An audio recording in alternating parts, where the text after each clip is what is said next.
কারিগরি ত্রুটি দেখা দিয়েছিল আপনার সকাল 8:30টার পরে। তো সেই প্রবলেমটা এখন সলভ হয়ে গেছে, এখন ট্রেন মুভমেন্ট স্বাভাবিকই আছে। আসলে কারিগরি ত্রুটি আমি আসলে এতটুকুই বলতে পারি আর কি। আসলে না, আসলে মেট্রো রেল হচ্ছে আপনার সময় যেমন সাশ্রয় করবে, ঠিক একইভাবে হচ্ছে আপনার প্যাসেঞ্জারদের হচ্ছে নিরাপত্তার বিষয়টা হচ্ছে আমাদের মাথায় রাখতে হয়। তো যখনই আমরা আসলে মূলত কোনো কিছুতে মনে হয় যে না আমাদের প্যাসেঞ্জার এখন হচ্ছে প্যাসেঞ্জার নিরাপত্তা বলেন বা হচ্ছে আমাদের ট্রেনের কোনো সমস্যা হতে পারে বা মেট্রো রেলের হচ্ছে কোনো সম্পদের ক্ষতি হতে পারে, তখনই আসলে মূলত ট্রেন মুভমেন্টটা হচ্ছে বন্ধ রাখা হয় বা ডিলে হয়। এটা ছাড়াও অনেক কারণ থাকতে পারে, তবে মূলত হচ্ছে আমরা চেষ্টা করি প্যাসেঞ্জারকে হচ্ছে যতটুকু সম্ভব ভালো সার্ভিস দেওয়ার। বেসিক্যালি আপনার যারা অফিস আদালত করে সকালবেলা 8টা থেকে তারপরে 10টা থেকে, তাদের একটা সমস্যা। তারপরে স্কুল কলেজ মাদ্রাসা ওনাদের একটা সমস্যা হচ্ছে যাতায়াতের।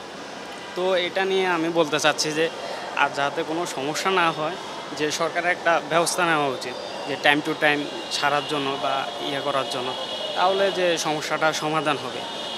তাহলে আমাদের ওই যে অফিস আদালত স্কুল কলেজের মাদ্রাসার ছাত্রছাত্রী ওনাদের সুবিধা হয় বা আমাদের চাকরিজীবী ভালো উন্নত করা যায়। আচ্ছা, আমি যখন সকালে অফিসের উদ্দেশ্যে বের হই, মেট্রোতে উঠি আলহামদুলিল্লাহ, তো কন্টিনিউস যাওয়া আসা করি, কিন্তু মাঝে মাঝে হঠাৎ করে একটা পরিবর্তন দেখা যায়।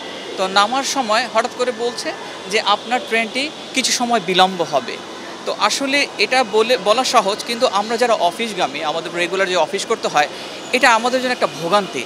যে এই যে হঠাৎ করে বিলম্ব হবে, কখন 10 মিনিট, কখনো আধা ঘন্টা বা কখনো 1 ঘন্টা, তো এইটা আসলে আমাদের জন্য একটা ভাবনীয় আর একটা আসলে এই বিলম্ব শব্দটা আমাদের জন্য একটা বিড়ঙ্গা তৈরি করে ফেলে। তো আমার মনে হয় অবশ্যই কর্তৃপক্ষে এই বিষয়টাকে কঠিনভাবে ডিসিশন নেওয়া উচিত এবং এটাকে দ্রুত ব্যবস্থা নেওয়া উচিত। এই জন্য যে আমাদের যারা অফিসগামী আছেন, এটা যদি আমরা ওই সময়টা জানিয়ে দিই কখন সময় হবে বা কতক্ষণ লাগবে, তাহলে আমাদের এই ভোগান্তির হয়তোবা পরবর্তীতে না হতে পারে। এই জন্য আমি কর্তৃপক্ষকে বলবো যে অবশ্যই এটা জানিয়ে দেওয়া আমাদের জন্য অবশ্যই শোভনীয়।